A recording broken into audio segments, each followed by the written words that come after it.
Yeah, Shubha sir, you can start. We are live now. Good afternoon, everyone. A warm welcome to all of you. So here today we are gathering for a webinar, a wonderful webinar for ASSOCHAM Council for Green and Eco-Friendly Movement in collaboration with Indian Society of Lighting Engineers, ISLE, and with MIT WPU, MIT World Peace University. So this webinar is on lighting education in India. I welcome all the students, professionals, panelists, and participants. So it's going to be a wonderful and different, unique kind of webinar and panel discussions because it's all about lighting and education. Whenever we think about lighting, it's there was a time when we were thinking lighting means switching on and off, but that days have gone far. Now lighting means a lot of things. It also has surpassed only the concept of energy efficiency. It has now in a stage where you are thinking of materials, when you are thinking of embedded energy, when you are thinking of smart lighting, when you are thinking of Internet of Things and other technological innovations. A lot of things have gone into this industry, and by now it has grown to such an extent that it is not anymore a part of only electrical engineering or something. It's a lighting industry by itself, with an educational subject by itself. And if you are aware of it, that in the next 5 years or more, there will be a call for skilled lighting professionals in this field. Maybe it manufacturing, design, or marketing, or testing, or educational factor itself. So a lot of faculties might be needed for this sector. So that's why we, ASSOCHAM, JAM, and ISLE, together with MIT World Peace University Pune, we have a special interest on this subject. So here I would like to talk something about green building, because lighting is very much essential in context of you know when you're talking about buildings. Lighting and buildings are very much synchronized with each other, go in tandem with each other. So I would take just a 5 minutes to say or show you how the ASSOCHAM and green building and the lighting are related here. So here is my slide. Let me make it a full screen.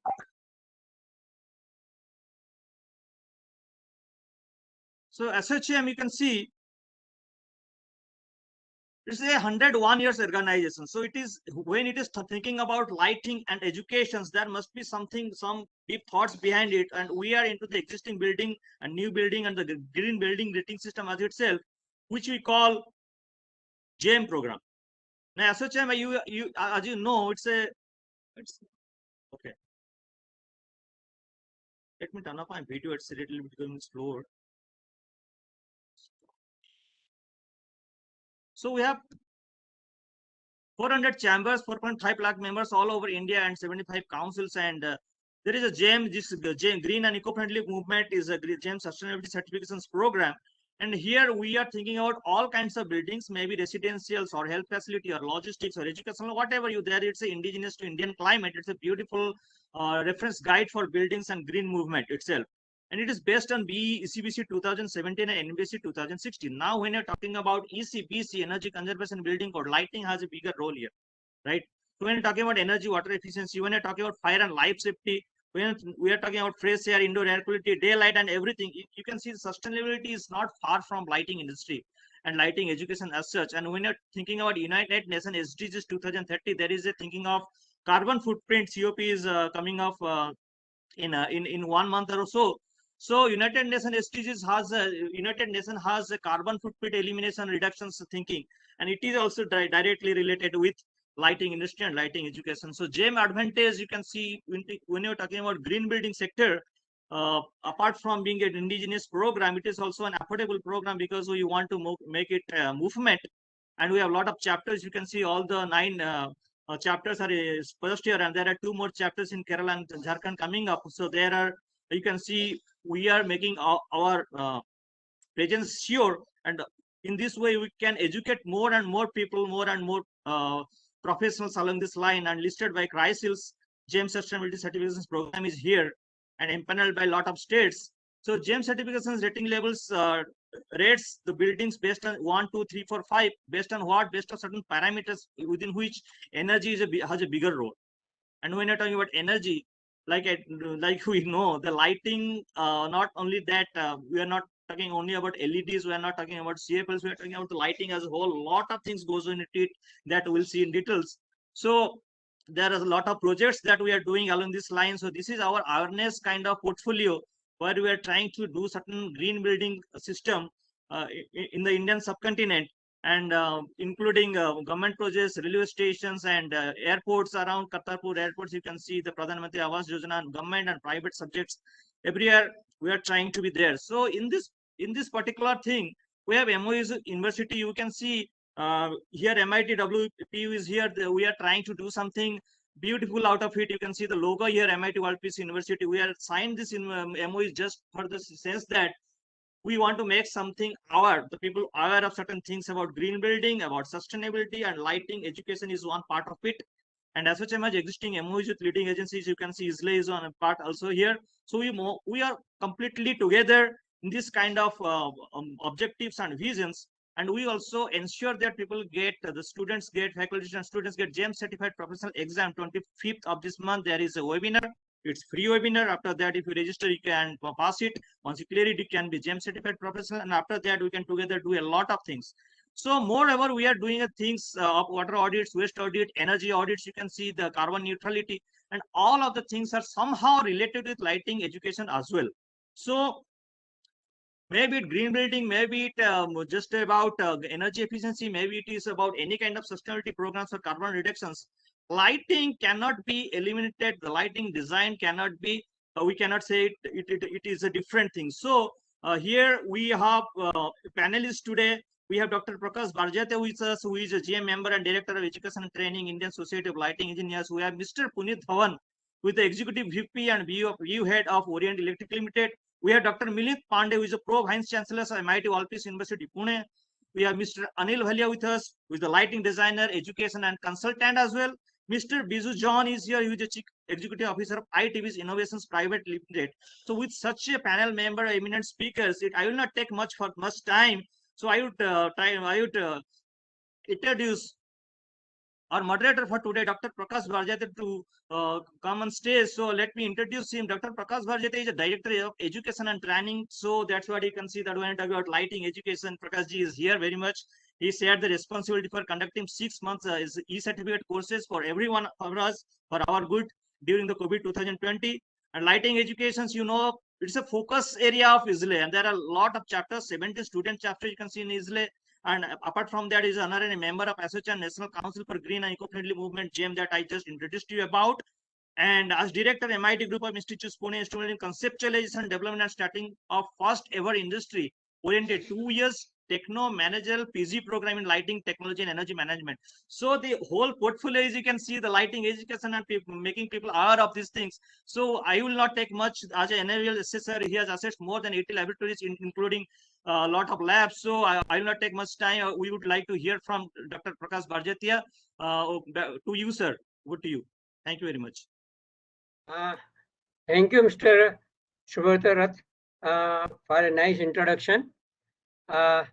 Thanking you for the same, and welcoming all the members of the today's discussion, and also all the participants on this day today, in which we are going to have a very discussion on a very important subject, that is the lighting education in India.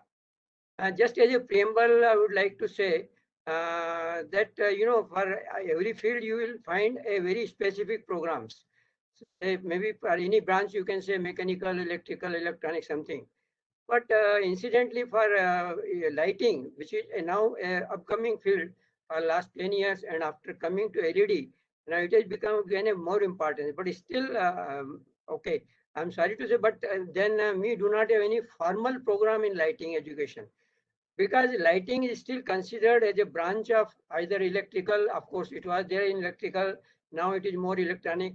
But with the coming of the LED, now it is no more restricted to either electrical or electronic, because it also concerns about the metallurgy, because chips are there, then also chemistry is there, physics is there, all branches of science is there. So it is our perception that I think it needs a separate type of course, separately lighting education. So since there is nothing much is there, and then there is a good demand of the lighting professionals in the country. So fortunately, we have got a representative from the industry also, Mr. Puneet Dhawan. And as an educationist, we have got a very long experienced person, Mr. Anil Walia. Then we have got Dr. Milind Pandey, who is instrumental in starting this first time. Again, you know, the Dr. Vishwanath Karad, who is the CEO of the MIT group of institutes. He pursued this about 10 to 15 years back, that there is a need of something doing in the lighting, and that's why he took an initiative, and then they started first time industry-oriented PG program in lighting technology and energy management way back in 2007. And I'm proud to say that Mr. Anil Palia was also a part of that program. So anyway, so with that, I think there's a good demand we are going to discuss again today with the help of all educators, experts, and also we are happy to have, you know, because now lighting is no more restricted as Mr. Rath, you have mentioned, switching on and off, because everything has gone now, time is gone. So we have got fortunately expert here, Mr. Biju Jan, who is in the field of electronics and controls, experts in that one. So with it, I again welcome all the panel members. And then before starting our panel discussion, I would like to just show where is today about the lighting education, what are the things available in India and also overseas in a brief. And then we will start a panel discussion with the experts. So I just please give me share right so I can. Done, sir. You have the share right. Okay, thank you.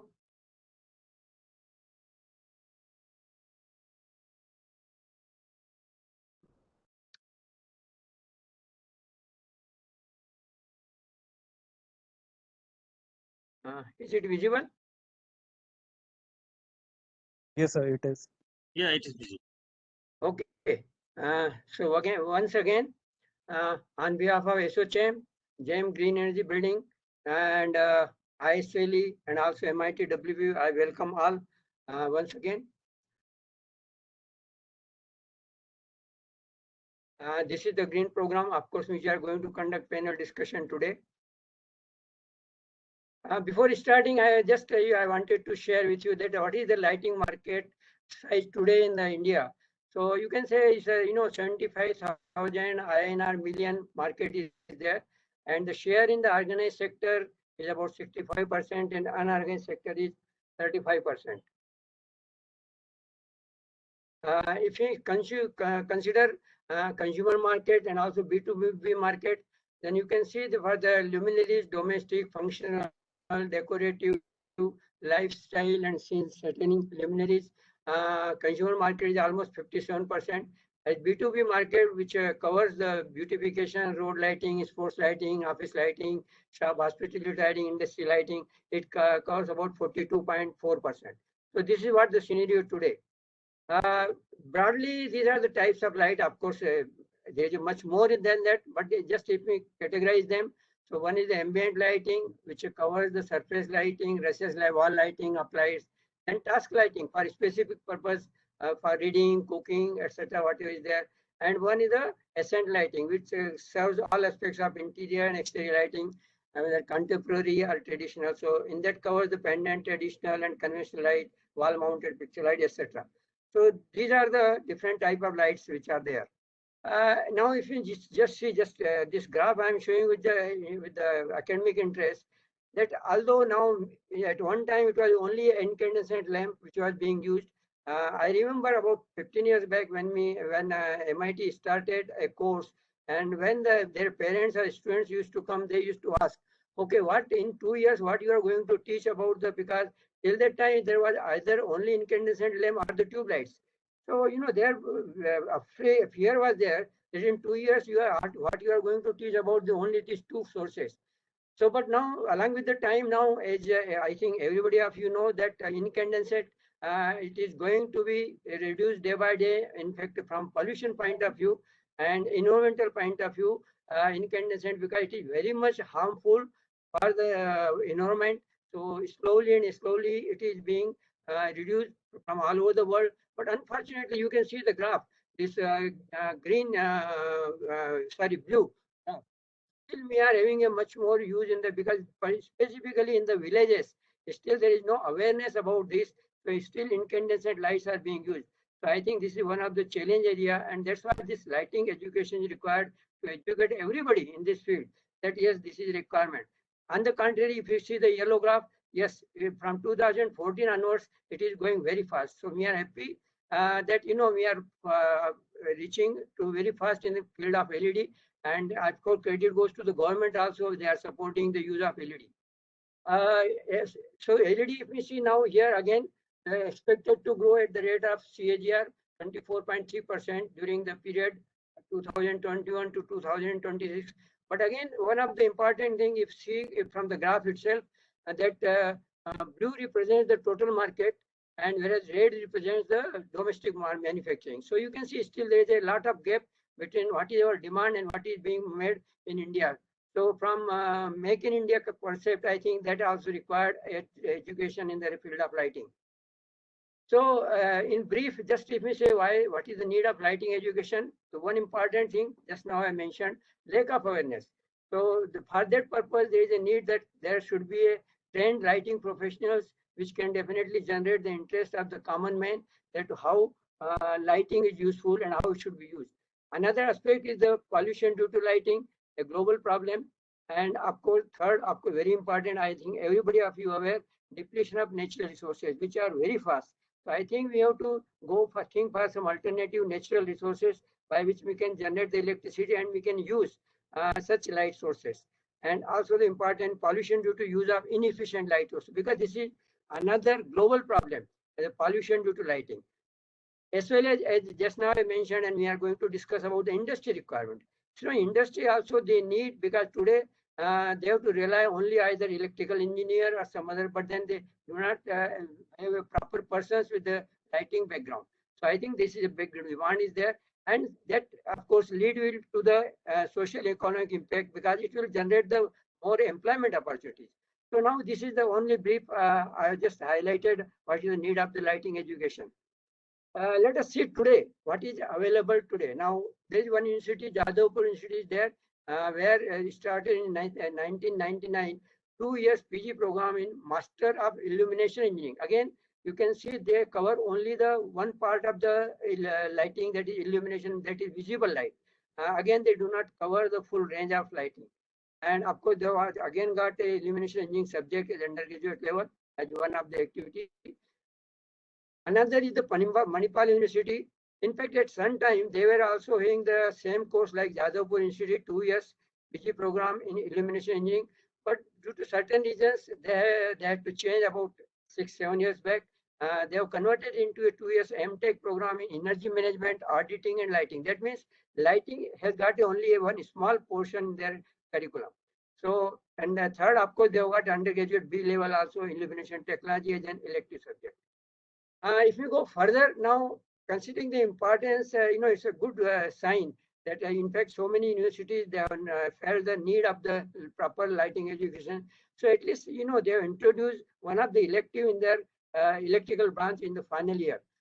Some colleges name are just there: Sardar Vallabhbhai College of Engineering, Mumbai; Father Rodrigues Institute of Technology, Vashi, Mumbai; Hooghly Engineering College, Calcutta University; even Pune also, Savitribai Phule Pune University. They have introduced the illumination engineering. So now there are some, Pune itself, there are some 5-6 colleges they are imparting this subject. So there is a good sign, of course, that they are realize the importance. I'm also happy to see that considering the importance, visualizing ISLE, Mio started, during the Corona, accepting the challenge. E-course last year we completed successfully with 76 participants, not only from India, but from the even the overseas. And it went very successful with 63 presentations from the faculties from all over the world. So it was very successful. Similarly, I'm happy to say that International Lighting Academy, ILA Mumbai, which is being headed by one of our panel member, Mr. Anil Walia, he is also trying to impart the lighting education through his continuous efforts for last so many years. And from those who are from the industry, they know that yes, they have got much benefited because of this training given by him. So I must compliment him and congratulate him for that purpose. Then there is another course. Some courses are being run by the small institute like GD Goenka Institute of Interior Design, but they are covering only one aspect, that is lighting design per se. That's all. Similarly, there are so many other institutes are there, short-term courses they are running only on the lighting design. If we see the global scenario in the lighting education, yes. In fact, what I mentioned about few years back, you can say 15, 20 years back, even the globally also there was not very much emphasis on the lighting education. But again, everywhere now they realize the importance, and they have started the courses on LED or the lighting or other different type of, including architectural colleges. So some of them is there, that LRC USA, I think some of you may be aware, is the leading body in the world.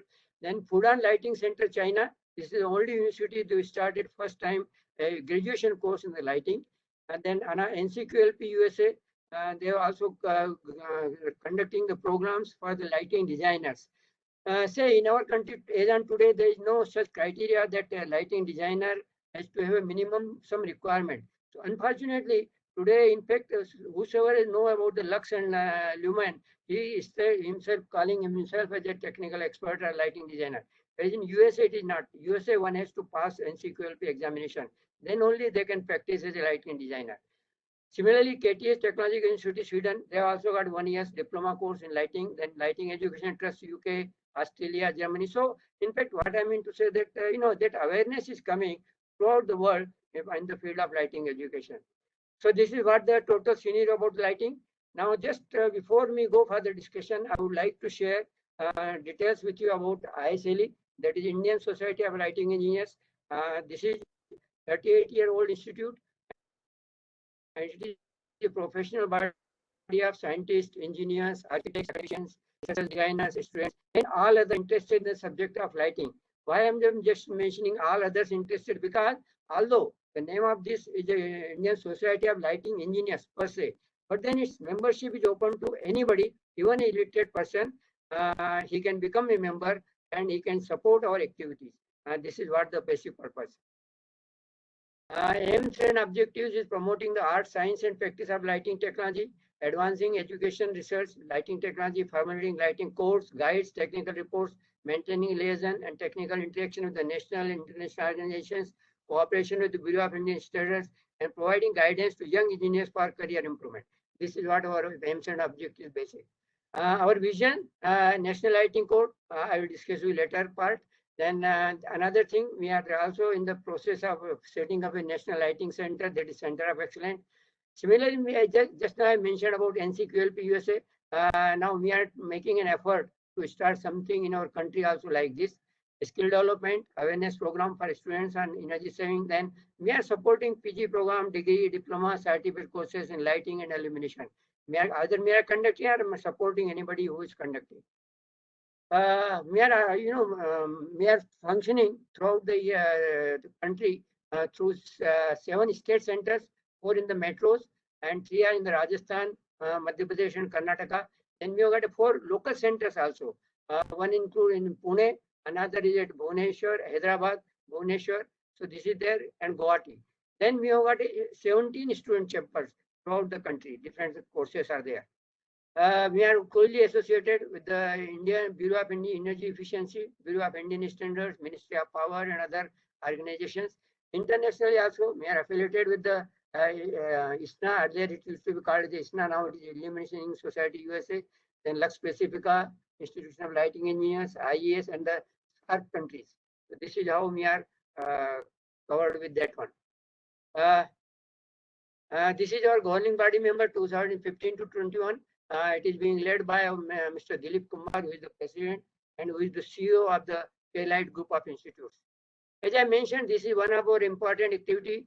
You may be aware, some of you, that there are different codes are there, which are published by the government for the different arenas and activities, just like National Building Code, like that. So there is a code also on National Lighting Code, which was published about 10 years back.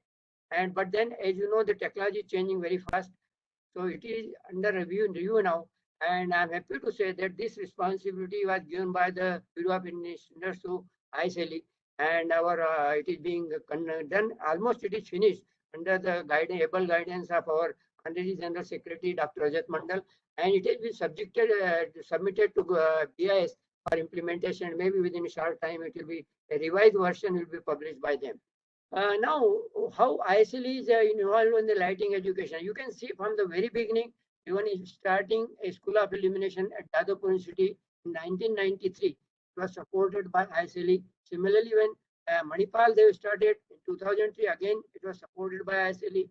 Even in 2007, and MIT Pune started, it was fully supported by ISLE. Similarly, in Mewar University 2013, a course was started with the Lighting Education Trust, again with the ISLE support. I'm happy to say even in the architecture colleges, Bharati Vidyapeeth Deemed University, they wanted to start a lighting design module in their program, PG program in architecture. And we helped them, Pune program, and then it was successfully introduced.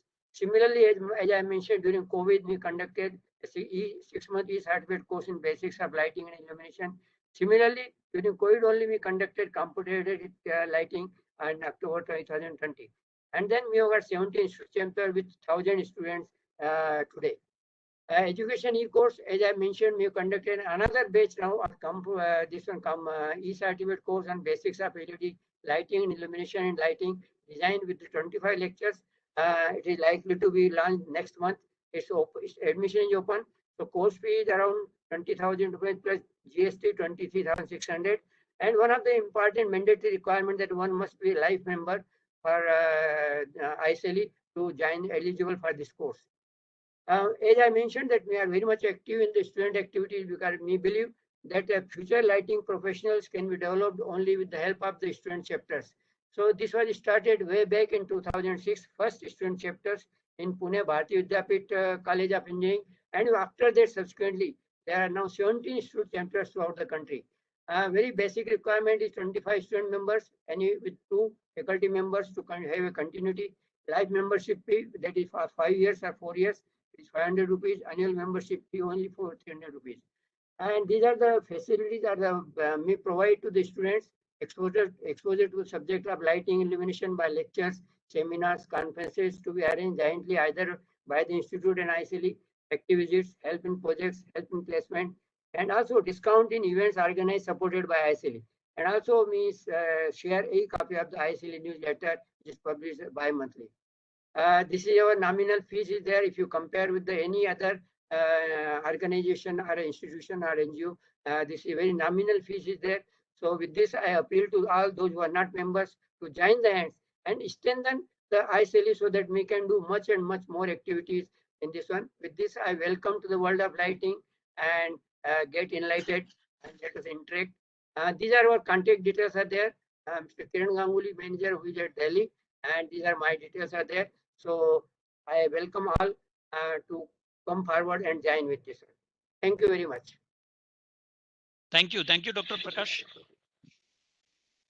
Can you give me a sharing right so that I can quickly present MIT World Peace University in 3 minutes? Yeah, please. Give me a right to my another mail ID. Sure, sir. Share. Please share.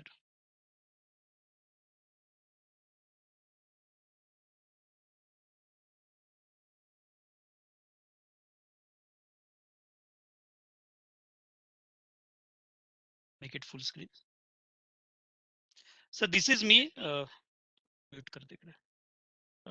Milind Pandey, the Pro-Vice Chancellor. I did my 2 PhDs and 2 postdoctorates. I was the brand ambassador for Digital India, and I worked with Abdul Kalam Sahab for 2 years on his concept called Pura, P-U-R-A. Next.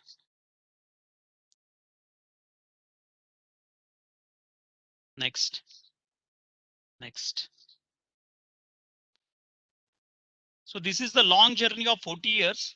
We started in 1981, our visionary professor. So this institution started by academician, not by the politician or industrialist. This is something very unique. Dr. Karad was a professor at Government College of Engineering, Pune, which had a legacy of 150 years. And after that, he gave a seed thought and we started. The total spectrum of MIT is 80 institutions, 82,000 students, 6 universities, and maybe the more than 1,000 acre of labs with the turnover of 1,000 crore. So this is a very, very broad spectrum of MIT World Peace University. Next. These are the 4 universities which are operational. 2 are getting operated. The MIT World Peace University Pune, MIT Art Design Technology University, Avantika University in Ujjain, and MIT University Shillong. We have 15 campuses, more than 64 plus, as I said, putting all the online education and school division of MIT, more than 80 plus institutions, and 8,000 plus teaching and non-teaching employees. Next. So these are the other institutions. We started with the MIT School of Government, started by Dr. T.N. Sheshan. We are into the Neta Banane Ka Prashikshan Kendra, that is called MIT School of Government. And the world largest dome came into the Pune, built by Professor revered Professor Dr. Vishwanath Karat, the world largest dome, which we treated as a peace laboratory. So am I sounding good, sir, or is there any echo? No, Sounding good. good? Good. Yeah, No yeah. echo? Okay. No, Okay. Okay. Take it. Next.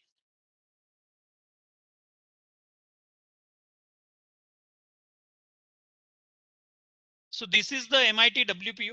It's a 40 years legacy, the best private university, the top MBA institutions, top private engineering institutions, and top BBA institution in 2020. So these are the rankings of MIT World Peace University.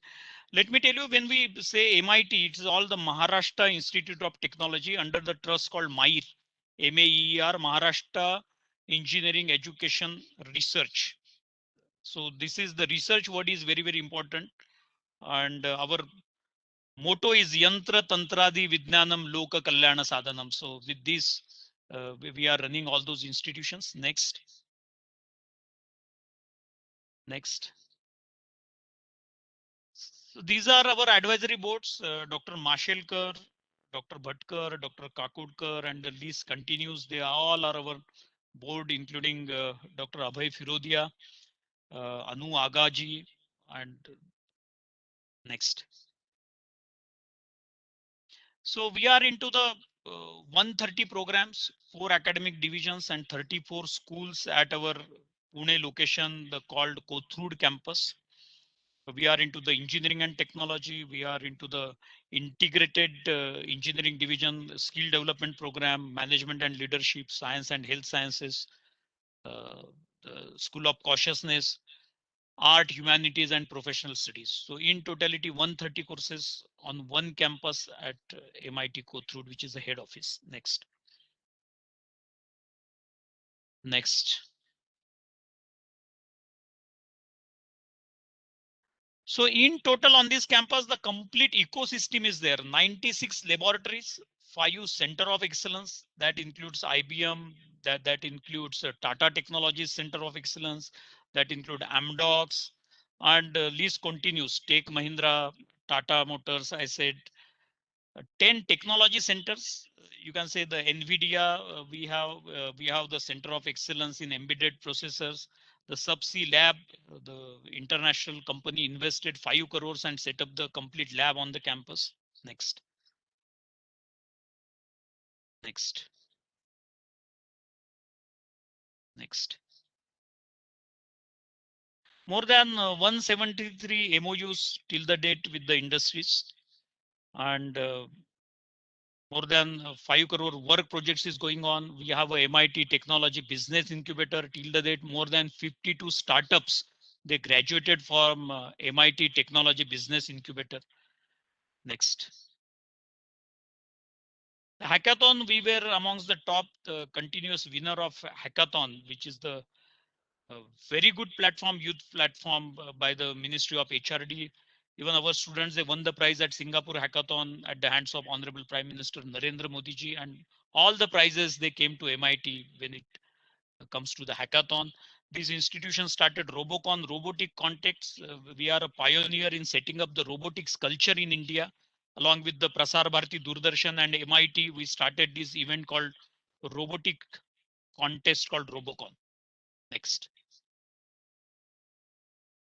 As I mentioned, technology business incubator, we have the graduated startups, active startups, more than 5 crores grant. And the best about the MIT World Peace University is that each professor, so more than 700 professors, the management deposited 1 lakh rupees to their accounts only for promote the innovation culture. The idea is to transform from teaching university to research university, how to build up the research culture on the campus, and all the labs are 24/7 open for that. Next.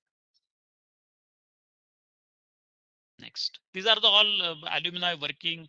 These are the international collaborations. More than 44 universities we have a tie-up, and the exchange program is going on. Next.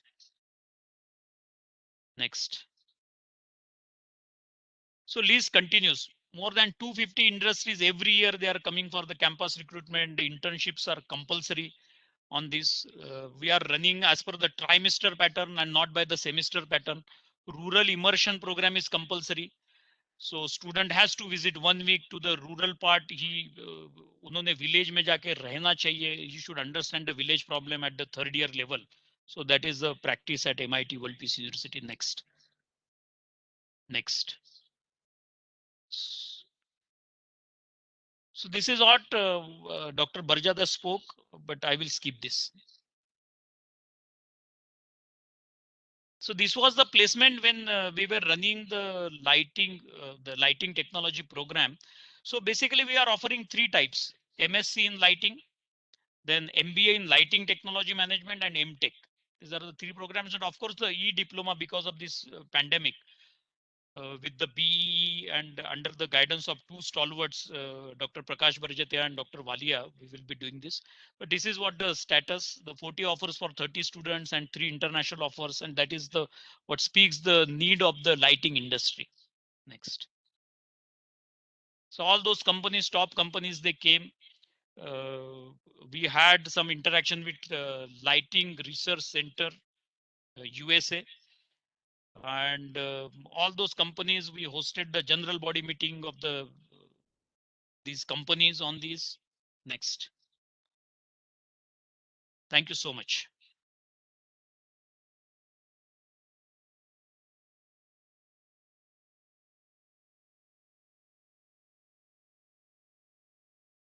Over to you, Dr. Prakash Barjatia.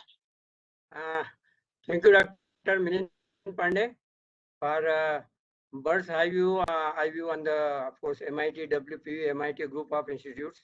It's a very nice and interactive institute which is there. So we are happy. With this, now we start our panel discussions. So we have heard, of course, Dr. Milind Pandey about the need of the lighting education. Now, before we start the panel discussion, now we have already seen about what is the happening globally, what is the possibility here. So after going, we just let us start from our first. I would like to introduce all our panel members. So I'm happy to introduce Mr. Puneet Dhawan, who is the Executive Vice President, Lighting Switchgear, Business Unit Head, Wiring X-ray of Orient Electric Limited.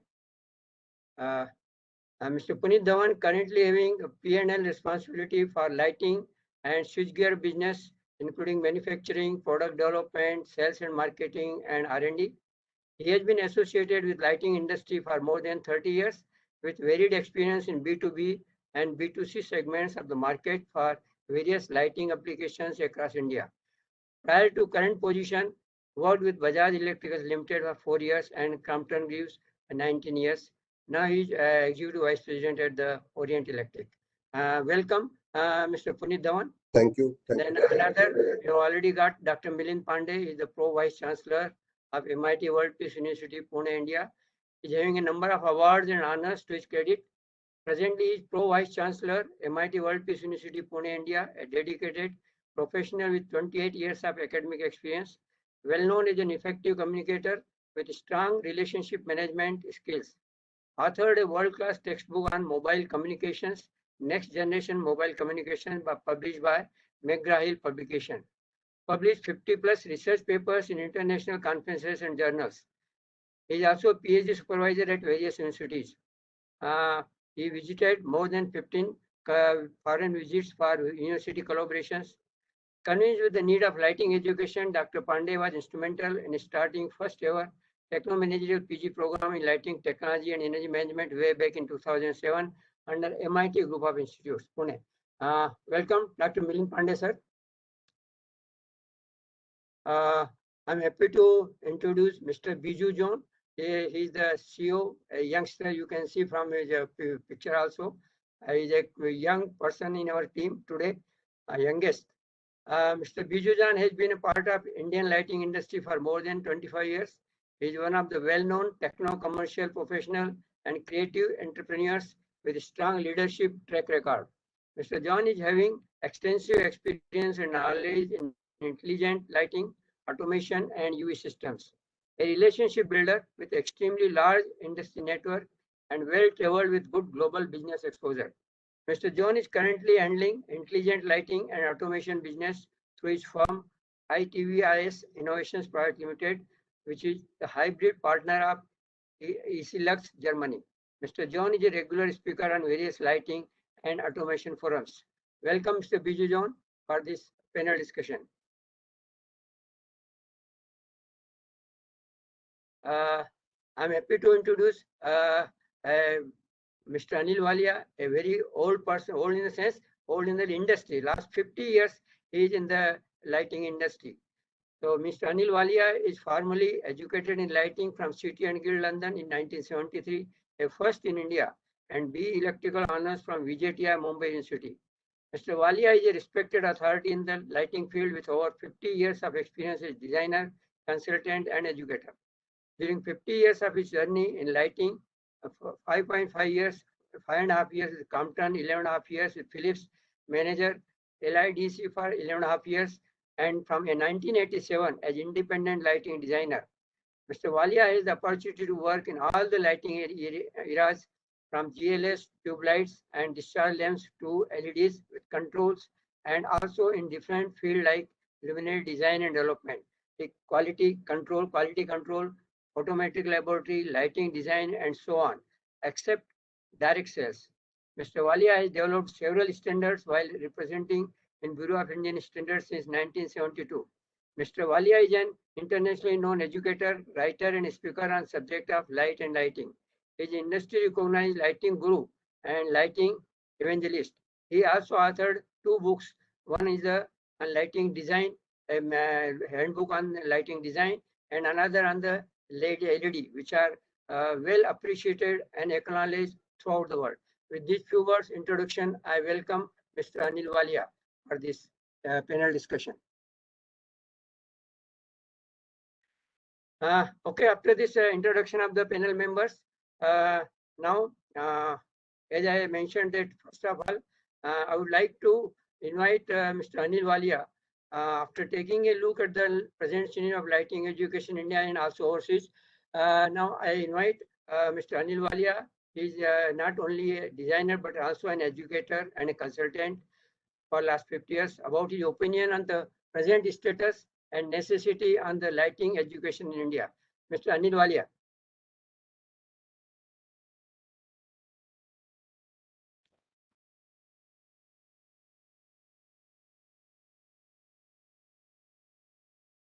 You are unmute.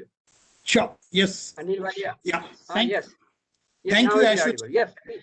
Thank you, Welcome. Ashu, for giving me the opportunity to share my experience and opinion on topic of lighting education in India. I also thank Dr. Barjatia for the introduction. Let me tell you my LED lighting and control or automation journey. I use marker LED lights on the steps in a hotel project in Bandra, Mumbai in year 2004. And from that day, I understood the importance of LED learning if I need to remain in design and consultancy business. When I visited Seoul, Korea in year 2004 to provide consultancy on LED lamp development, I studied my first lessons on LEDs from Professor Dr. Narendran of LRC Troy, USA. I had to study further when in 2005, I was invited to make a presentation on LED lighting in Singapore. Similarly, I'm using control and automation since 2004 in my projects and continue to learn more about LEDs and control, wired or wireless, Zigbee, Li-Fi, BLE, and so on by visiting exhibitions, factories, and attending conferences and training courses, be it in Light Fair, USA, LPS in Bregenz, Austria, or Light and Build in Frankfurt, Germany, practically every 2 years. For learning HCL, human-centric lighting, I attended 3 days conference course in Wismar University, Germany in 2016. All this knowledge, what I acquire, I use while teaching LED lighting through ILA. Before I start talking about lighting education, let us understand why lighting is neglected in India and is the last priority in the projects, which many of you will agree on that. Lighting is taken very lightly in India by all the value chain partners, government agencies, architects, engineers, designers, consultants, manufacturers, traders, as well as users, as compared to developed nations like UK, USA, and European countries. The reason in India, we do not have legislations, code compliance, approval audit, and minimum requirement for lighting for health and well-being for workers, maybe white collar and blue collars in all the application areas. Let me give few international examples. Implementation of emergency lighting in any project, maybe it office, malls, factories, places of worship, and so on, is compulsion by legislation in Europe, UK, US, and UAE, which is not there in India. And this time, while recommending and revising NLC, I have requested that legislation must be made on this.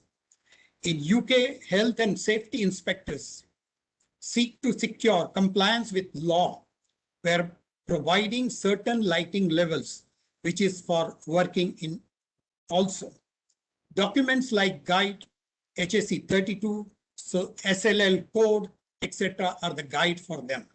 In India, we have no such agency to implement or monitor compliance of lighting standards. With regard to energy savings, Lighting Energy Numeric Index, LENI, usage of lighting energy and control over the year as per CIE or EN standard, along with the EN 1264 standard for lighting parameter is used in UK and European countries.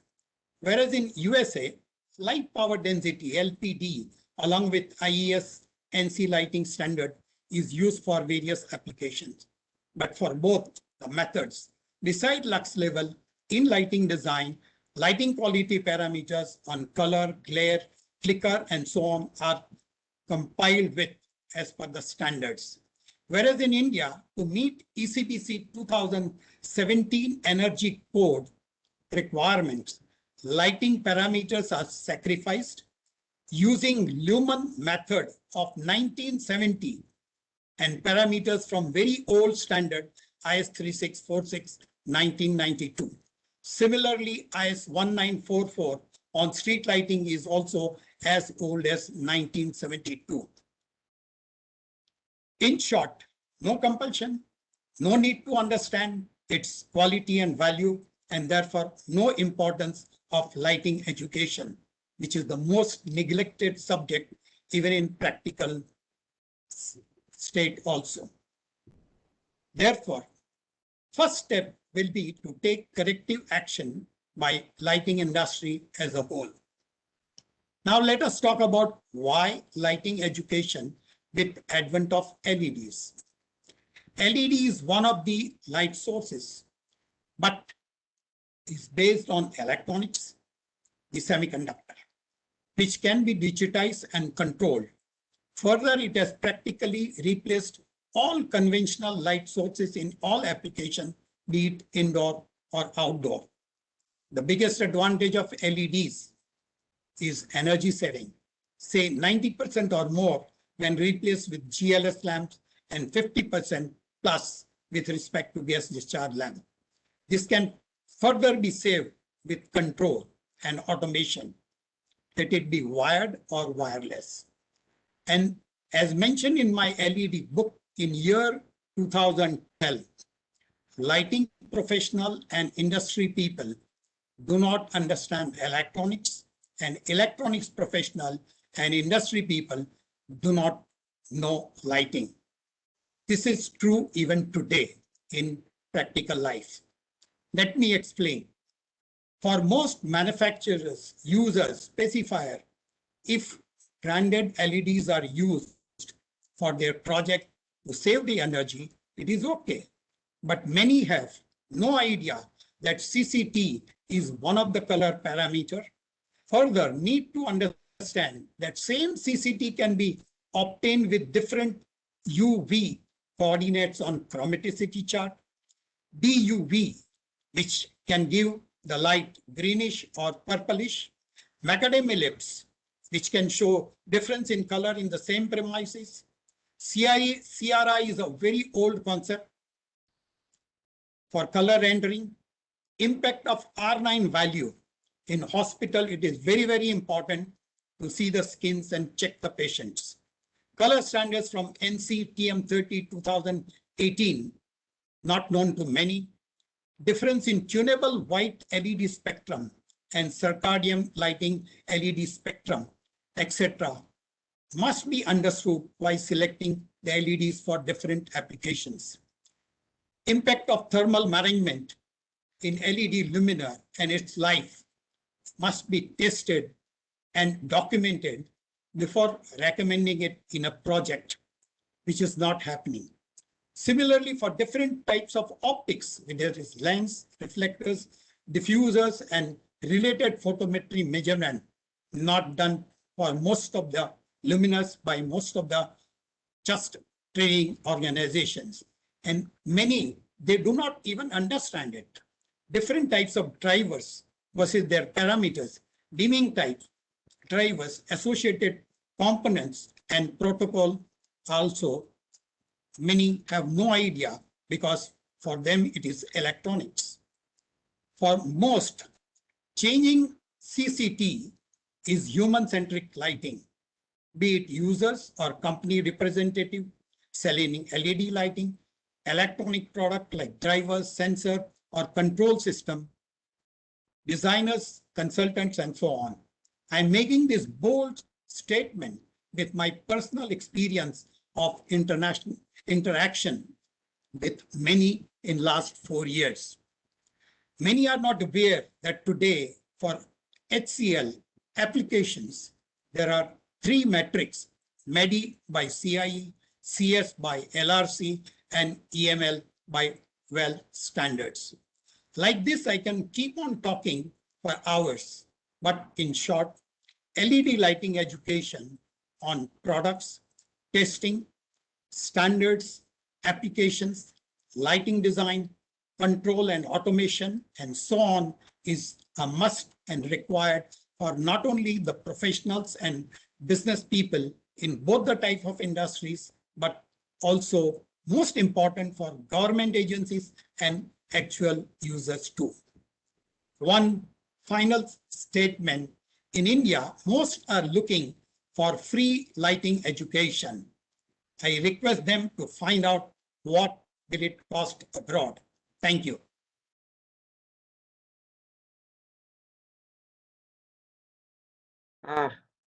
Thank you, Mr. Anil Walia. Very nicely, you explained the importance of the lighting, specifically from the different technical parameters.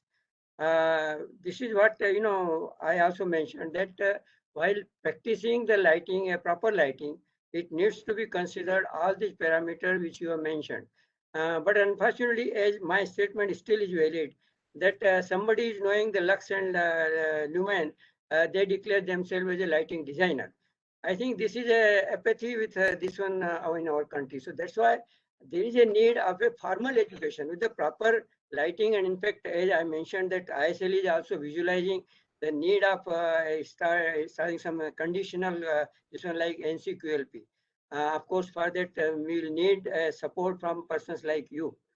So we can do something good in the country. This is what my basic idea. Anyway, thank you very much for your reflecting nicely on the need of lighting education. Hearing after Anil Walia, now let us look at another aspect of lighting. With the oncoming of LED, it has replaced conventional incandescent fluorescent lights. So it has also made possible to control the lights as per requirement. So now let us request Mr. Bijujan, expert on control, to throw light on IoT, smart lighting and human-centric lighting. With this, I request Mr. Bijujan to please take over. Mr. Bijujan. Thank you, Dr. Barjatia. Thank you, Asocham, for arranging this type of session, because this is something which is the need of the hour. When I forwarded the program link to some of my friends, a few of them asked me, is it really relevant for us in terms of getting lighting education? Possibly it seems to be for students or some aspiring professionals and all. My answer was very simple. Lighting education is must for everyone. If you are using light, you must get educated on lighting applications and its benefit. So it's very true. It's not only for the students, it's for the industries, it's for the users, it's for the professionals who are already into lighting applications as well. To understand what we can get benefited from the industry, we must know what's lighting industry is all about. Lighting industry, I would say, being in this industry for almost 25 years, I would say in simple word, lighting industry is the official partner of sun. If you look at the solar spectrum, you can see so much of energy coming out from the solar, and some of it is visible, some of it is invisible. And lighting industry is dealing in both visible as well as invisible. If I discuss on the invisible part, lighting industry is very well working on the UVC, ultraviolet C energy, light energy, which is used for mainly disinfection. I'm sure we had a long program where I was also there for the UVC disinfection benefits, which is done by the lighting industry. Lighting industry is very much into mercury UVC lamp of 253.7 nanometer and UVC LEDs as well. That's one part where lighting industry is dealing with the invisible light energy. If you look at the visible light part of it, lighting industry is very well dealing with the visible light. We all know that. But there are two parts in when lighting industry deal with the visible light. Number one is used for illumination purpose. Just to illuminate the walls and floors, the way Mr. Anil Walia was mentioning, if you know the lumen and CCT, you can do that. Just to illuminate the floors and walls. There was a time when we were using CFL, T5 and the fluorescent, we used to do the designing based on the average lux level and the intensity and CCT, that's all. But the second part of the visible light management dealing in lighting industry is very, very important, which is called beyond illumination. Yes, light can do much more beyond illumination. Let me tell you one case, horticulture business. Different wavelength of light is being used to grow plants. It's very well growing in India as well. Horticulture business is where light energy is being used for beyond illuminations. You can use it for with the controls and with the intensity difference, with the wavelength difference. You can get it done for horticulture business. Facade lighting and monumental lighting is something where light is used for beautification beyond illumination. There are so many things. Wellness, like Mr. Anil Walia was mentioning about human-centric lighting, it's nothing but about the wellness. If I can create an ambience, if I can create a biological effective lighting solution by using some of the controls and lighting system, it can give wellness to the occupant. Let's talk about the productivity. Light can do much beyond illumination in terms of productivity and performance. Look at the task lighting in industries. Look at the lighting design, look at the type of product, look at the solution you are using for every task.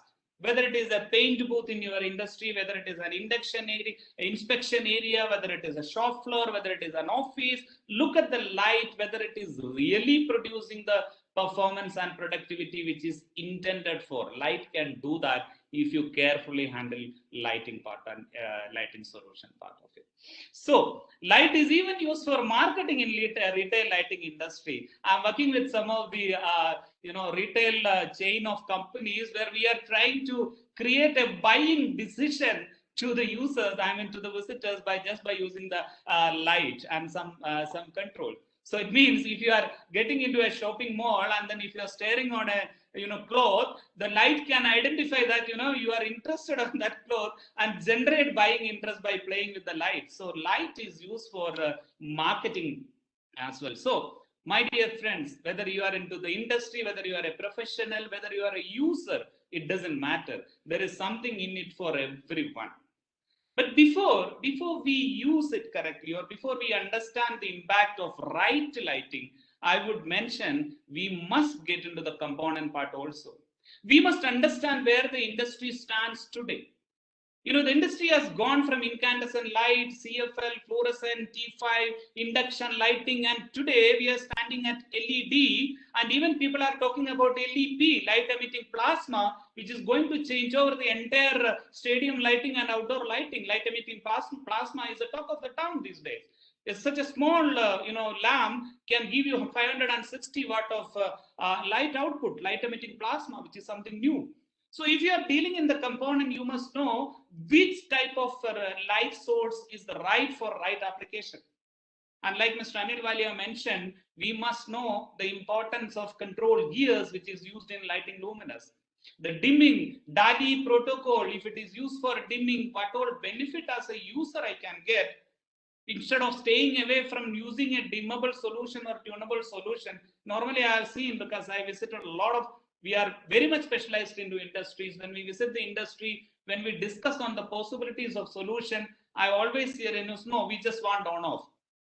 We just want on-off. There are much beyond on-off which we can do is by dimming and by creating a certain color tuning, you can get the highest level of productivity from particular task. This is something very important when you get into the component level.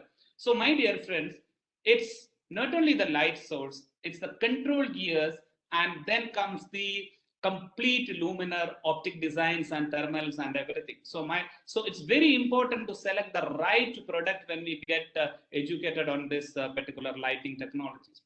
Now there is a very big paradigm shift in lighting. It has shifted from commodity to solution. Very clear.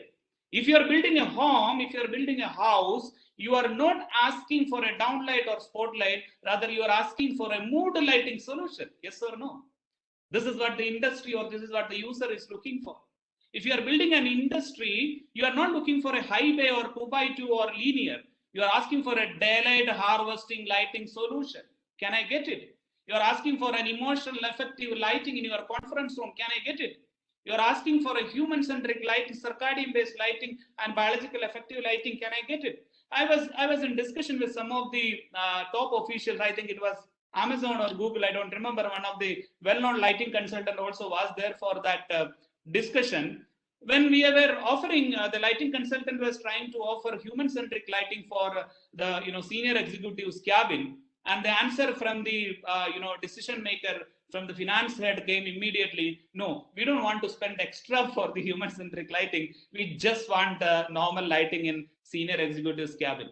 My dear friend, I really got shock of my life when the HR head, one lady was there. She gave a very good answer on this debate. She said, I don't care on the value of lighting because I'm going to pay this resource 88 lakhs rupees is CTC. I want to get the best performance out of him. I don't care if you can keep him at a very good ambience.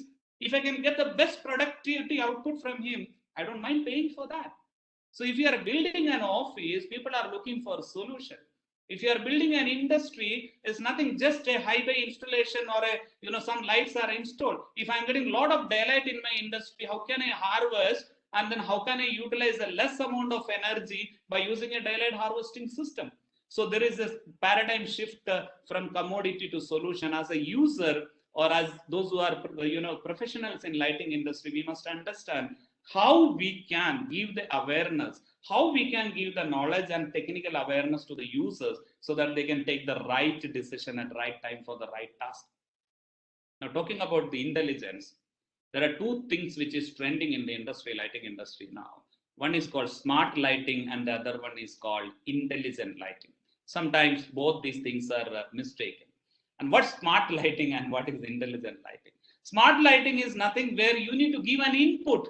Where you need to give an input. For example, if you are trying to control something from your mobile, you can term it as smart lighting.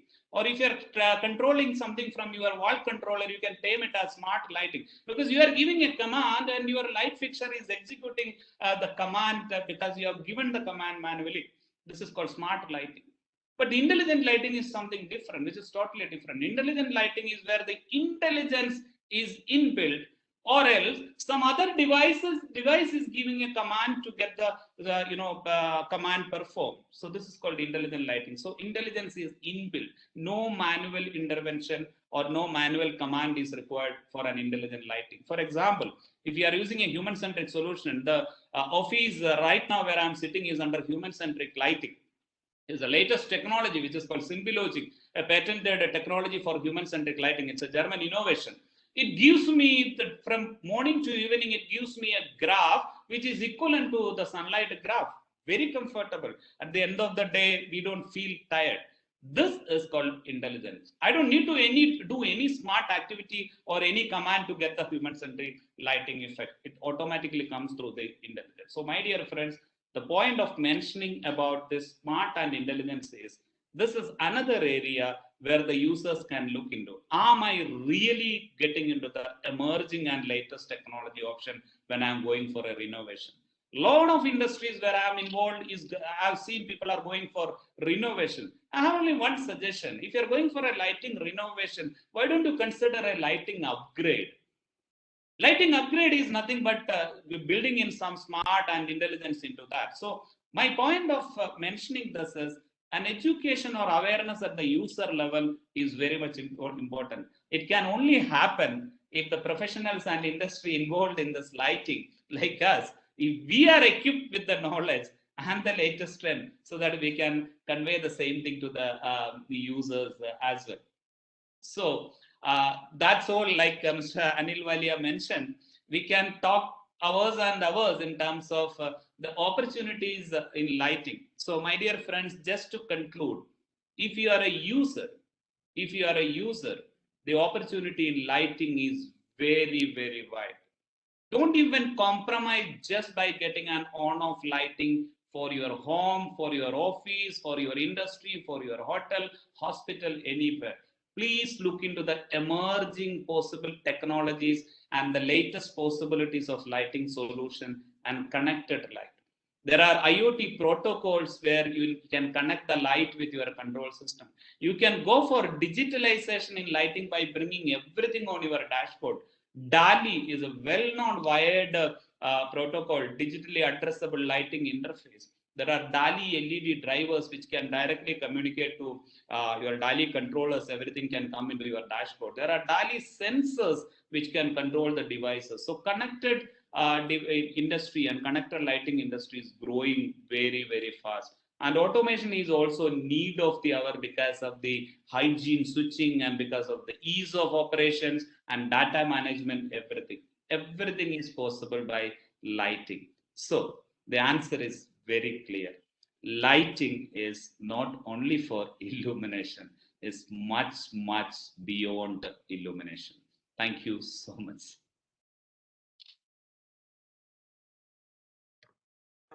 Thank you, Mr. Bijujan. Very nice information, and I will say latest technology which you mentioned. And this is what, things are changing now. It's no more only the tube light and the bulb and the switches. As you say, smart lighting or intelligent lighting. And not only that, another aspect which you mentioned, very explained also, human-centric lighting. Because, no caste can take care about the health. So, and performance, as you know, you mentioned the example of a HR lady. She said that yes, we are paying 88 lakhs. This one, so lighting, expenditure on that proper lighting is nothing. So this approach, this is what the mindset has to be changed. Approach has to be changed. Thank you very much for a nice input given by you. Now we heard educator Mr. Anil Walia, of course, which he mentioned as an educator also and as a lighting designer, long experience. And of course, Mr. Biju Jan has given us a thought process about how lighting can be more efficient and it can be more useful proper for our health also. Now I come to the, I will say, user of the product, that is user of the lighting professionals. Now, user of the product means the lighting professionals, which they come out from the colleges or the professional institutes or training institutes like Mr. Anil Walias. So I come to Mr. Puneet Dhawan, who is the vice president with the Orient Lighting, and I request him to share his knowledge about his experience. That what is the scenario today about when getting the proper lighting professionals, so that one thing which I think everybody will agree, that with the proper person, definitely our output can be improved. So this is what the requirement today it appears to be. So I request Mr. Puneet Dhawan to please give his thoughts on the subject. Thank you, Mr. Puneet Dhawan. Welcome. Thank you, Dr. Barjatia, first of all, for providing this opportunity to me to be part of this elite panel. And thanks to Mr. Walia, Mr. John, Mr. Pandey, Mr. Shuk for actually helping to set up the context and taking this panel discussion in a constructive mode. From industry viewpoint, I think lot many things said by Mr. Walia and Mr. Biju, which actually we experience on a daily basis. I am associated with lighting for 30 years in sales marketing of P&L responsibility, including business development, R&D, manufacturing.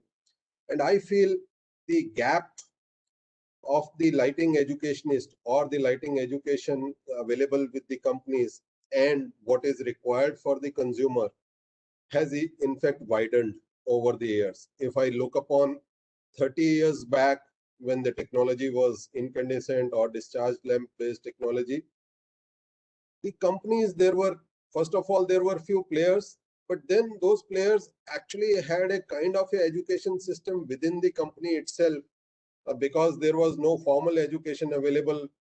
Like we listened earlier, there was no formal education in terms of university or engineering education in lighting field. So there were specialists within the company who took it upon them beyond their role or duty to actually act as an evangelist and prepare a team of people from all functions of the company to get them to understand lighting, the basics of lighting. Of course, the community was very small, but I think it was well organized or well structured at that time. As we expanded, technology also moved from, say, incandescent to CFL and further to LED now. And as we expanded, players increased. I think somewhere we left behind that, and that got diluted. Though engineering education started doing, the various universities we have just seen in the earlier presentation, various institutions and universities tried to include the courses, and there was not much enthusiasm amongst the users also. But I think that got diluted.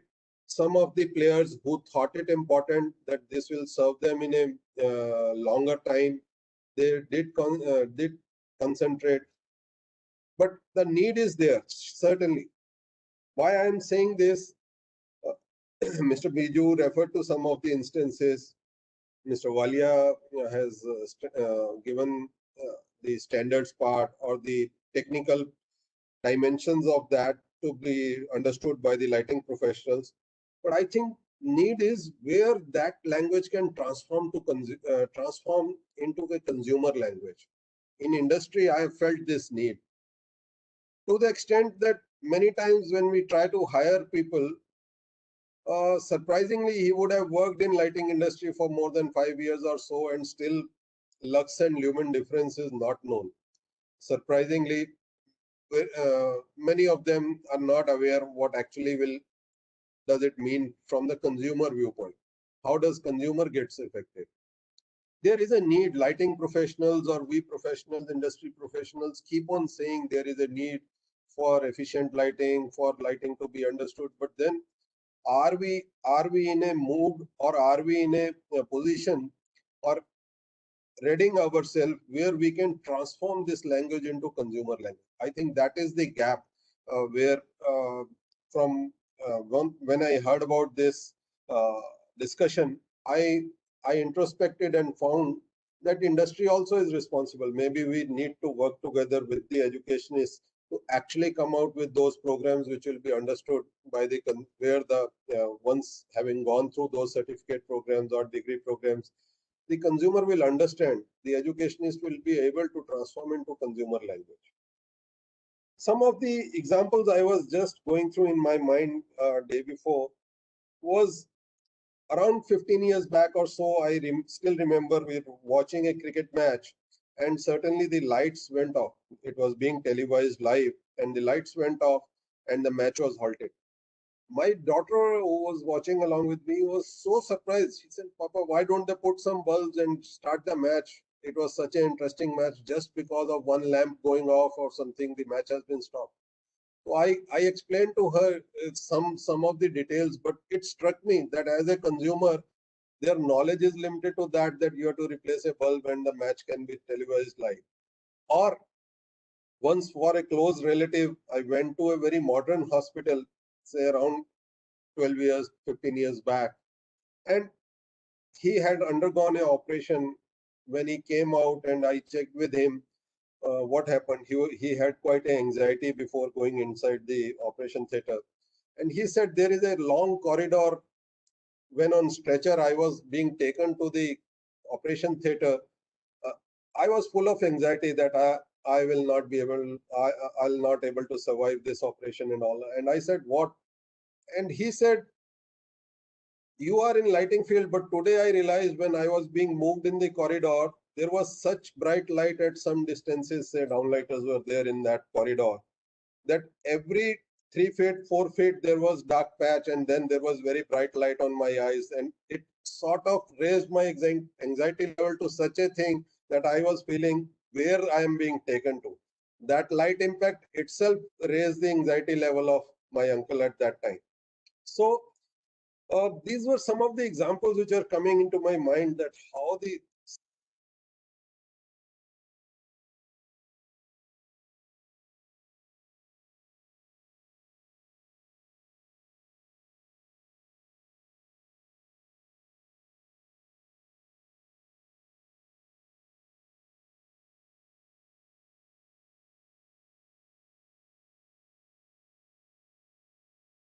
Puniji, I think we lost your voice. Am I the only one? I don't know. So No, yeah. no, same here. product We lost him for a, yeah, Puneet, he came back. Same here, same here. Oh, I'm sorry. So I will just repeat a minute or so that some time back we were trying to figure out the impacts of invisible flicker, and can we educate the consumers in terms of flicker and bring out some products which will help them, and what kind of impact does it have on them. So we found it ourselves that we were quite short on the knowledge, industry was short on the knowledge, and secondly, the consumer was not willing to listen much on this in terms of what it could affect him in the long term. So I think if we start using consumer as the I'll say pivot around which we have to design our courses, around which we have to design our education in lighting, it will be much better. It will be much better, and there will be interest for the people also to actually go for these courses, an interest for the industry players also, and not only sales marketing or so, even product development, business development, R&D guys, they are domain specialists. Many of them are domain specialists, but very few of them are lighting specialists. So they know one part of the electronics, they will know one part of the, say, optics, but overall lighting from consumer angle, they fail to address. And that's how many times we are feeling that as an industry, we needed much better talent to actually address the consumer needs or take it forward. Also, in typical organization structure in lighting companies, especially over last 10, 15 years, many of you would have seen that there used to be business development guys, there used to be product category guys and sales marketing guys who used to go to customers. Now, customers also knew very little about the lighting. They were also dependent upon a lot of industry to actually educate them, get them the understanding. And then whenever there was a big project involved or a customer insisted on some kind of a solution-based approach, there used to be a lighting design department in the companies, or there is a lighting design department in the companies where that customer used to get referred to. The designer will actually do from his viewpoint, he will try his best in terms of providing a lighting solution to the customer, and then again the sales marketing guy will take over.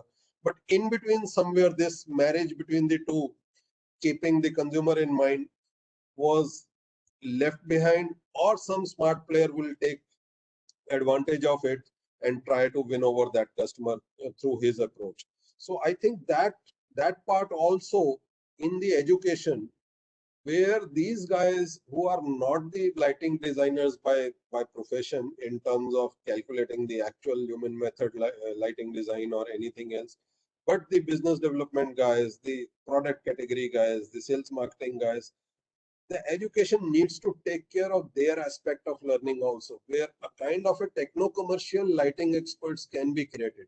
I think Mr. Pandey did speak about MBA for lighting management, some kind of a, I was very happy to hear that, and in fact, it will be useful to know more about it later on.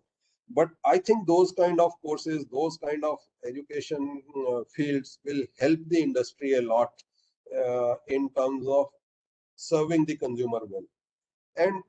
And when we bring this stage where consumer starts listening or starts understanding lighting, then only the legislation, standards, etc. will actually make a mark. You can have standards, legislation, but if nobody understands it, nobody gives importance to it, I think people seldom, or people will be very reluctant to follow the same, or they will not become ambassadors of those standards, or they will not push the legislators, in fact, to come out for those kind of standards. So this is my viewpoint from industry or a user's point. I'll try to put forward my points. I think we are open for discussion later on. I'll be very happy to have feedback, suggestions, or questions on this. Thank you once again, Mr. Barjatia, for providing this good opportunity for me to share my views. Thank you, Mr. Puneet Dhawan, for giving your viewpoint from the as a industry head person. And two of the things, very important which you mentioned.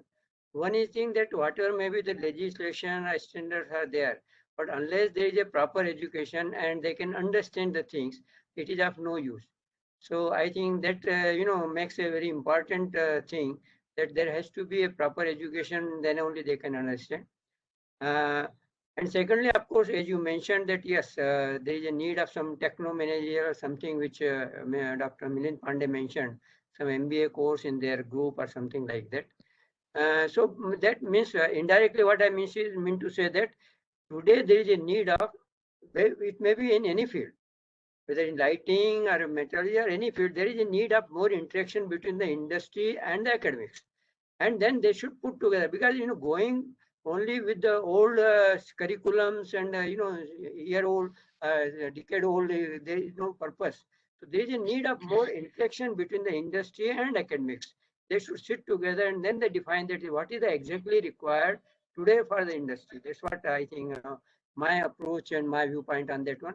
So thank you very much for enlightening all of us from your industry requirement. So thank you. Now, after listening from the industry, from the designer, Mr. Anil Walia is a designer, consultant, and Biju Jan is a electronic person. Now, lastly, let us listen from Dr. Milind Pandey, who happened to be educator in this field, who was instrumental in starting a course way back in 2007. and still he is in touch with the lighting industry and other things. So I invite Dr. Milind Pandey to share his views on the subject. Yeah. Thank you, Dr. Barjatia. I will be very brief in giving. So what happened when we started this program way back in 2007? So अपने आप में phone आगने लगे भैया ये MIT ने lighting में क्या चालू कर दिया? Some mandap contractors, the Ganesh festival was going on, and they all these people they thought of कि ये MIT ने कुछ ये जो festival में जो lighting करते हैं उस type का कुछ शुरू कर दिया है. But the awareness is very much required. That let me add this first thing. Now talking this. I like both the points what Mr. Biju John has spoke about the smart lighting, intelligent lighting, and what Dr. Barjata has said about the age-old syllabus. So let me tell you, in education, now we are at the receiving end, how we are devising the syllabus, how we are molding the students. So how our responsibility is to build the India tomorrow. And then how we can integrate the industry needs into our syllabus, that will matter a lot, whether you are a science student getting the MSc degree, you want to go for MBA in lighting, or you want to do the MTech in lighting, or the postgraduate diploma or something.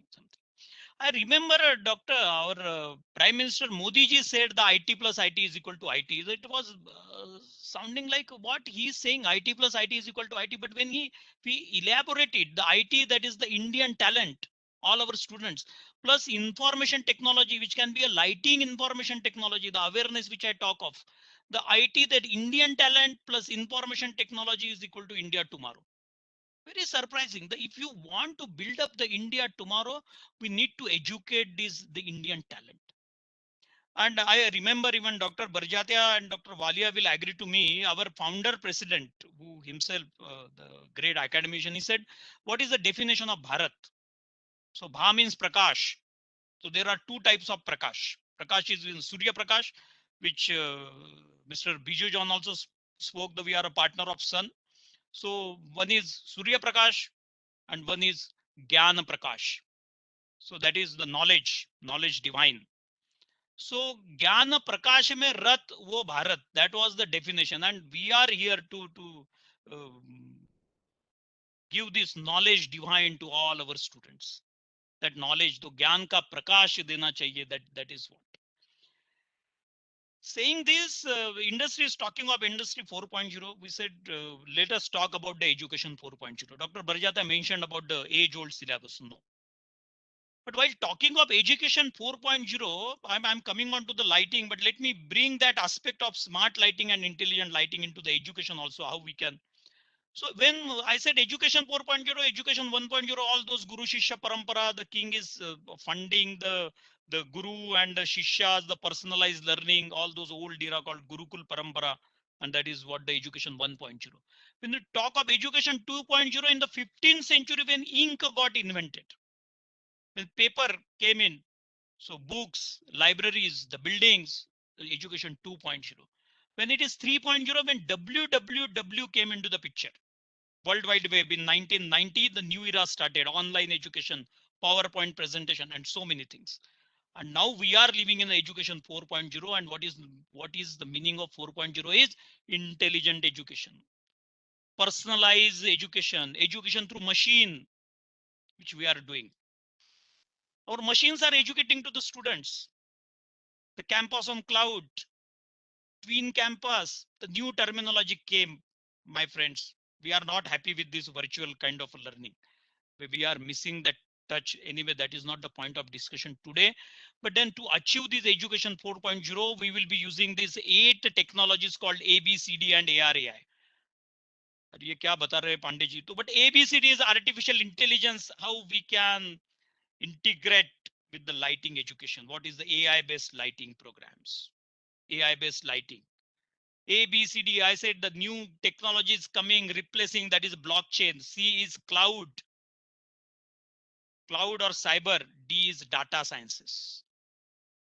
This is upcoming like anything. And when I said AR, AI, all these augmented reality, virtual reality, extended reality, mixed reality, these are all, my friends. Abhi Edison साहब आपके सामने आ जाएंगे virtual reality. He will appear in front of you and start telling how the light, what is the light. And that is this we are practicing in the university, the augmented reality, virtual reality for our all training programs. I said AR, AI, robotics, AI analytics, and I is IoT. Internet of things, internet of green things. We are talking of smart city. Lot of projects in MIT we are doing of the smart lighting and smart city and so many things. IoT of green thing, IoT of healthy things. Even in the healthcare technologies, I recently met one scientist online on San Diego. Is working on the light corona spread jo ho raha hai, how we can repel. So such inventions are going on. But then all these required, as rightly pointed out, and I thank Mr. Puneet Dhawan, Mr. Anil Walia and Biju John to bring up this concept, saying that this skill development is very, very required. We want to establish what is the need of an industry and how we can integrate that need into our syllabus, into the MOOCs, massive online open courses we are practicing. Swayam Prabha, that is the portal of Government of India, which we made a mandatory to all the students, the MOOCs like EDX from Harvard, the EDX, Coursera, Udacity, Open to Learn, all these courses, we want all the industry persons to come, will deliver the session and we will take it through augmented reality, online practicals, so many things can be taught. I remember the Modi ji once again said the 3 A's are required for getting the best of the best education. He said skill, speed, scale. My idea after this starting this program, like in NSDC, National Skill Development Corporation, can there be a special course, sector skill council, that is lighting sector skill council, and all the then syllabus integrated into a diploma, degree, masters, the program, the level of NVQ 4, NVQ 5, the syllabus jointly done by the academician and by the industry. What is the need of the hour? How we can do it? So many things I would like to get into it, but then Dali, which rightly spoke. So that is the idea at MIT. We are supposed to set up the center of excellence, like the Crompton Greaves, like LRC. We are trying that for the postgraduate program, not only postgraduate, the PhD program in lighting education, postdoc program in lighting education. So inverted model, let us accept the postdoc people, postdoc will be guiding to PhD, PhD guiding to the masters. Let us have the research coming out of from the universities. That is what the idea, that is complete ecosystem. We are #1 in the design program. MIT Institute of Design, the #1 program by the student choice. The complete ecosystem. We have the faculty of sustainability studies. We are implementing the SDG, MDGs, the special programs. How we can get all into it, the various seminar workshops by the lighting peoples for our courses through our MIT TBI, if any idea to conceptualization, idea to prototype to product to market. The entire MIT technology business incubator system funded by the government of India is available for the students to come up with the different ideas. I'm proposing the lighting hackathon. The different problems of the industry, let them come to our students, our faculties, and they will work on it and bring that research accolades and laurels to build the India tomorrow. So that is what, so मैं जो confused की बात बताया, so all the mandap contractors, all those small vendors, the lighting contractors, they came here, so awareness is required. So let us not confuse the society, let us diffuse the society, and I'm sure with this, all these, India will become the superpower in another 20-25 years with lighting added into the curriculum. Thank you, and over to you, Dr. Prakash Barjatya. Thank you so much. Thank you, Dr. Milind Pandey, for pointing out what are the, I will say, things are happening in the field of lighting, and of course at the MIT WPU University there. And a very nice definition what you mentioned about IT plus IT is equal to IT. This is what the requirement today. So with this, of course, we thought to have some few questions and then we come to a conclusion. But there appears to be not many questions. I think I could not get except one question that for this some few persons they want details on the lighting courses. So I just suggested I given my email address. So please contact me on that, and then I can definitely give the full details. That will be better because now in this short period it will not be possible. Another only one question has come on the chat box is how we can cover this education gap in rural areas about lighting. So whether Dr. Milind Pandey would like to take up this question and Mr. Anil Walia. Yes, sir. I will take it. Just can you, for my benefit, please, can you repeat the question, sir, please, once again? One question has come that how we can cover this education gap in rural areas about lighting. True. See, let me tell you, there are two things. As a brand ambassador for Digital India, so this technology called NOFN, National Optic Fiber Network, and the technology called integrating all the institutions across this. This is called National Knowledge Network called NKN. All the Gram Panchayat, they are the part of this National Optic Fiber Network, which are related to the. Let me quote Dr. APJ Abdul Kalam Sahab here. He said 3 types of connectivities are required for uplifting the Indian rural education. He said the knowledge connectivity, physical connectivity, and electronic connectivity. And my friend, this Digital India gave us a platform to connect rural India. And as I said, in my university at MIT World Peace University is a mandatory for every student. Every year he should spend minimum 1 week in a rural area, understanding their problems and getting the solutions. Maybe the postgraduate student, undergraduate students, and one more this thing can be done. The research is going on called the white space technologies. How we can use our television to promote the education. Forget about the mobile. And this is technology will get implemented. I don't want to discuss because that is under the patenting now. But we can reach to the rural. We can give them right from 12 standards onwards. We can give the lighting education student the basics of lighting, and that can be a part of the physics and 10th level, physics at 12th level, the science students, non-science students also with the online laboratory kind of a concept they can get. That's all. That is how education reach to the rural masses. Thank you, sir. Thank you, Dr. Milind Pandey. There is one question that in rural area, mostly people's, not everyone, they only knows that solar panel agar free mein bijli milti hai. So how we can spread some awareness about it? Not everyone that only knows the solar panel.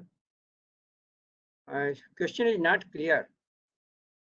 Another question is that can basics on lighting whether importance, application, basic calculation be added to the curriculum at high school or junior college level. Another question is there. I think maybe for you only, Dr. Pandey sir. Sir, Dr. Walia sir can request Dr. Walia sir. Walia sir, question is that can basics on lighting with importance, application, basic calculation be added to the curriculum at high school or junior college level? Yes, certainly. For that, the major issue comes up about the approval. And for that, at least only the educational institute can do that. I will give you one simple example. My personal experience way back in 1991, I was teaching in Raheja College of Interior Design. And the principal told me that, Mr. Walia, we would like to incorporate this subject. Can you give a brief how to go about? And I explained to them in writing that in Sydney University, they have B-Arch program. And in that services, in final year, they get the elective subject services. And lighting is one part of it. So I said, you can go for that model. I prepared the entire document, and sorry to state that the entire proposal was rejected by the Council of Architecture, saying lighting is of no use in the course.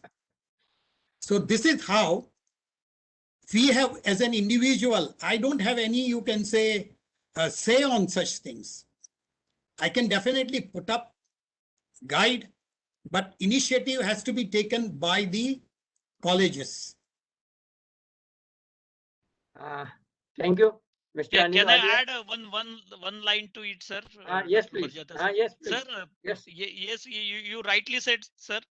As a part of the national education policy, all the institutions, all the universities, state public universities, state private university, autonomous university, deemed university, and affiliated colleges under this national education policy, Professor Walia, sir, and all the audience, we can do this, we can implement this, and every institution is empowered to implement the national education policy, and we can run these programs.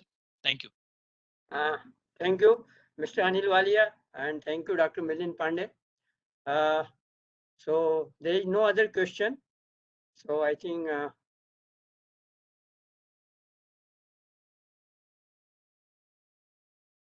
okay, good. So there is no other question. So I think let us wind up with the concluding remarks from each expert. So first of all, I would like to invite Mr. Puneet Dhawan from the industry actually.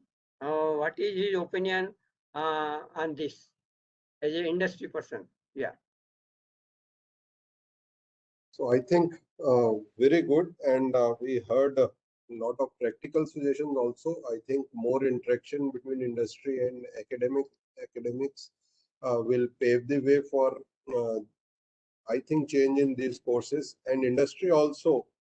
If we do some more discussions on this, I think industry also will come forward in terms of sponsoring and in terms of ensuring that they get the talent also, which is tailor-made as per their specifications or their usage, which will happen in terms of reaching out to consumers. Very important part, later on it was touched, that we must bring the application part into the education. So we train the people, or we educate our youngsters in terms of knowing the technology, the various aspects of technology and other technicals. And then later on, we must have the applications program built into that, so that will bring them closer to the consumer and industry. So very educative, I think, and I look forward to more such interactions. And surely I can assure on behalf of industry, many more like us from industry wish to associate themselves with these educationists. Thank you, Mr. Puneet Dhawan. Now I come to Mr. Biju Jan about his concluding remarks and his suggestions. Yes, Mr. Biju Jan. Thank you, Dr. Barjatya. It was really good, and thank you ISLE and ASSOCHAM for arranging such beautiful programs, which is very much beneficial for everyone. Just to conclude, I would request the users or the industries or the users, designers and architects at least dare to try the new technologies. That's something from the user end which you can always give to this industry. And of course, my suggestion to the lighting industry, bigger brand to smaller brands, I'm also part of this industry for almost 25 years, is to train our professionals, train our resources into the solutions. Instead of just knowing I'm a product designer, I'm a lighting designer, I'm a quality inspector, or I'm doing business development. Rather, let them understand the real technology solutions, and the industry need to connect the dots between various departments to bring it into a solution platform. Like the educationalists, the universities and colleges, where Mr. Milind Pandey and the Jadavpur University. My request to all the educationalists is, it's again, very important to join hands with industry experts as well as the users. Can you think about building experience centers in your universities where industry can take it as a CSR project? Major industries can take it as a CSR project and then create an experience center, because seeing is believing. And if I can touch and feel the technology, it is very important. Whether it is power over Ethernet, DALI, IoT, people are talking about a lot of protocols. If I can touch and feel what is the real impact of that technology. So creating a lot of experience center is something beneficial which people can experience and do that. I think a fantastic program. Once again, thank you, ASSOCHAM and ISLE. That's all from my side. Thank you, Mr. Bijujan. Now I come to Mr. Anil Walia. Mr. Anil Walia, you are there? No. Some problem?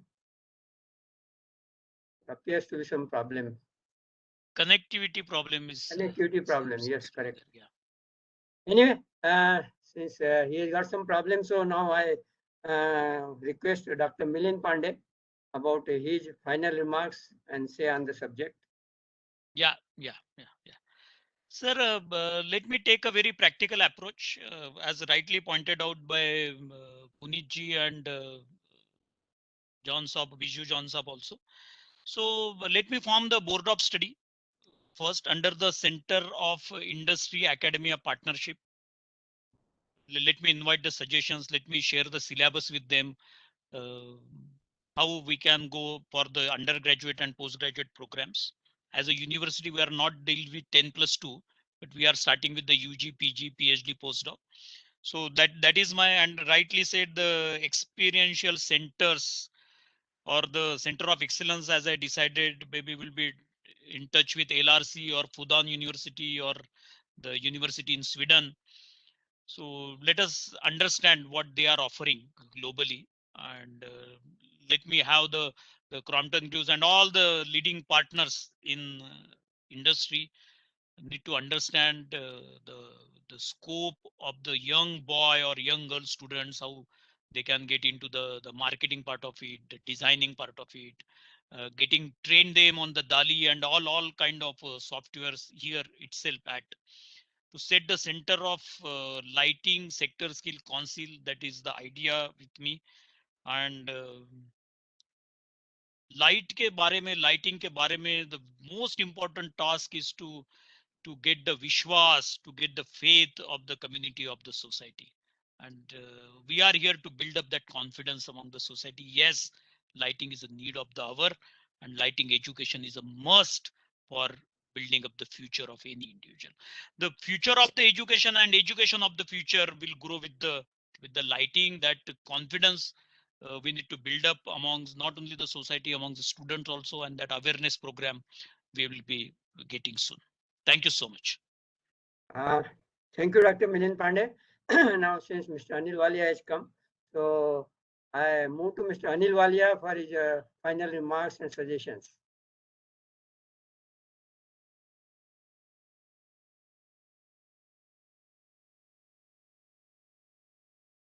Yeah. Unmute, Thank you. yes, please. Yeah. Please.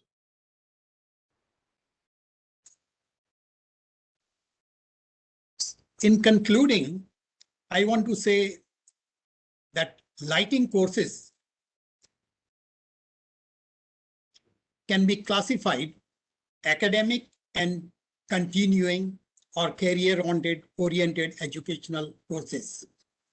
Lighting is both an art and science, and therefore are based on technology as well as art. Being member of Emeritus of IES USA, educational member of IALD, ex-member of UK IES, ex-fellow of IES Australia, and presenting papers by invitation on lighting education in other part of the world, I am aware of lighting educational courses from world over. 5 recommendations are: architectural interior design courses can follow guide syllabus from IALD ELDA, that is European Lighting Design Association, that's followed by almost 20 to 25 colleges world over. Engineering colleges can follow diploma, degree, master courses system as designed by SLL, LIA, LET, and followed by 15 to 20 colleges and institutes in UK only. ELCOMA and ISLE or even HOCAM can implement following courses as done in UK. That is LIA Academic Certificate course, which is a 3-month course which provides a basic level of education in lighting by home study, tutorials, and design workshops. LIA Advanced Certificate course, which is 3 modules, and that is also online courses, tutorial, and workshop laboratory day, and that is of 9 months. LIA Academy HNC Certificate, Higher National Certificate course, that is 1-year course. LIA Academy, that is Higher National Diploma course for 2 years, and Lighting Education Trust for 2 years. But for that, what you need is the investment required to develop the course syllabus, course material, and PowerPoint presentations for teachers and course participants. Required to set up laboratory, studio, demo centers, and so on for experiment testing, etc. In other part of the world, the funding is done by the lighting industries, government, and trust. In India, can such funding be created from corporate social responsibility, CSR? HOCAM and ELCOMA can look into this and, if possible, create an educational trust for funding such lighting educational activities in India. Thank you. Thank you, Mr. Anil Walia.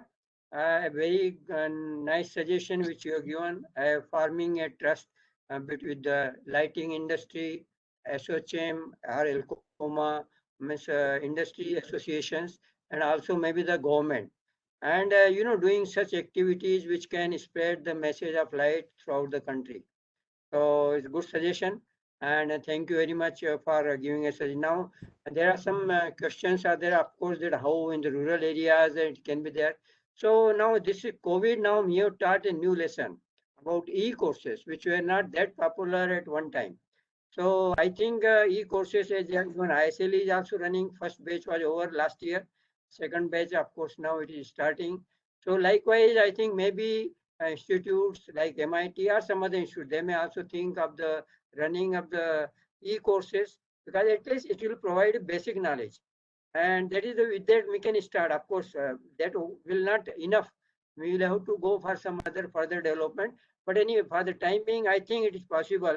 Maybe institutes like MIT or some other colleges, maybe they can think of this one. And even ELCOMA, some bodies, they can support such activities. So at least they provide, maybe it's like Mr. Puneet Dhawan is there from the industry, which is a requirement, I think, which I had interaction a lot of from the industry executives, that in fact they also feel that there is a need of lighting education for their existing staff. Because once if they they gain their knowledge about the lighting, about basics, definitely their performance will be better, their output will be better. So such type of things can be initiated by the education student. Of course, again, which I feel again there is a need to be an interaction between academics and the industry. So then I think a lot of things can be done, and which is being done even the overseas also, they are doing in the same way. So that same formula we can follow in our country also. And with that, I think let us come to an end. It's almost 6 o'clock, 2 minutes are left. So I request, thanking all the panel members for nice discussions and participants, those who have joined this program and given the time. So I thank on behalf of me and on behalf of ISLE. And now I give to SOCM for the vote of thanks. I hand over to SOCM for vote of thanks. Thank you, Prakashji. That was really illuminating. Like, I will thank sincere thanks to Prakashji, because the way he guided this complete ceremony, the complete webinar, one by one from the industry through the educations, that was awesome. And I would congratulate Anilji healthcare, well-being, energy efficiency, whatever you do it, keep it updated with the recent parameters, and first in the policy, board level, and educations in parallel. So that is the kind of thing it's our takeaway message, sir. Thank you very much for this webinar. And then Mr. Baiju John, he really made it very spectacular. Like he said, if you use something, better to stay educated about it. Of course, here we are talking about a large spectrum lights. We are not talking about 1 or 2 bulbs. We are talking about even when you're using a single air conditioner or something, where we are reading the whole user's manual, where it's taking a lot of parameters. But when you're talking about lighting, why not?